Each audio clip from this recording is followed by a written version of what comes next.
This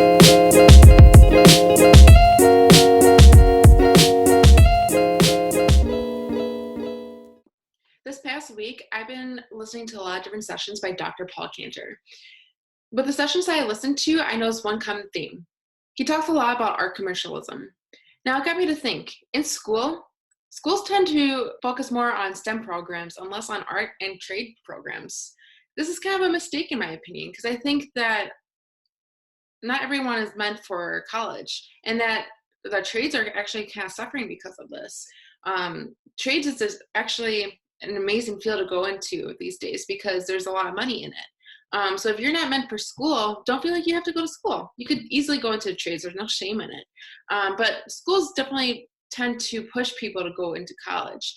Same with art. Like a lot of times they'll say that there's no use for art in the world, or that art won't get you far in life. I think that's absolutely absurd, because even engineers use art. Engineers, yeah, they're able to calculate different formulas or build a robot, whatever, but for the people who create like the iPhone or like the next big piece of technology are engineers, but they're also innovators. And an innovation comes from creating, and creating is art. So art comes in different forms.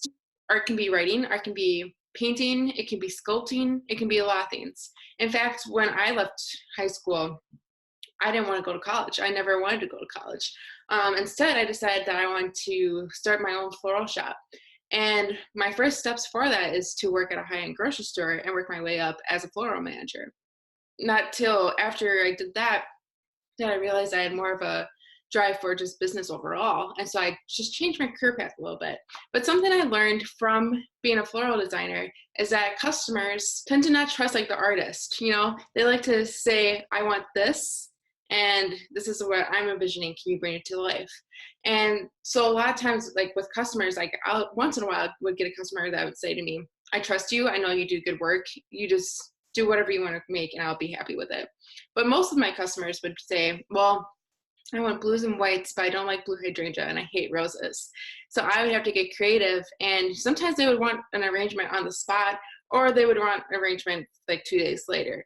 But I would have to get creative and figure out what other flowers to use. A lot of times roses are the most common flower to use in an arrangement. It can really make an arrangement, in my own opinion. And if they don't, for that example in particular, if they want blue flowers but don't want hydrangea, that's really hard because there's not a lot of blue flowers that you can fill an arrangement to make it look like it has a lot of blue in it that is not too expensive. So I'd have to get creative by following the budget and following my client's vision. And then also if they wanted something that's whimsical, I usually like to do more round arrangements, and I would have to figure out like how to make an arrangement whimsical that would look appealing to my customer. So this all challenged me to go outside of my own creative box. And once I did that, I noticed that the arrangements I would make for the rest of the week would be different, or they would be more creative, or something that I haven't created before. So it really drove me to create something that I've never thought I would create before, which is really cool. And that happens with a lot of different artists as well. Even painters, I think of like Vincent van Gogh. Actually, he created art for his own liking. He had a passion with art and he didn't care who liked it, but he also didn't get any money because of that. So, and not until like after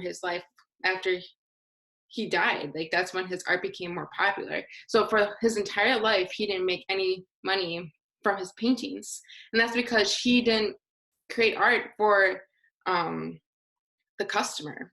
So that's why no one was interested.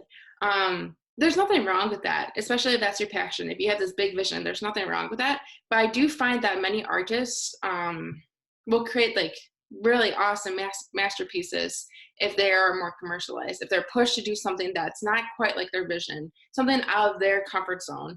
That's when art really comes out, especially if it's on a deadline too. If it's on a deadline, they are more driven to create something really beautiful and much faster than they would on their own time. So I believe that art is very important, and it should be included in everything that we do. Even if you are a doctor or an engineer, there's still a use for art.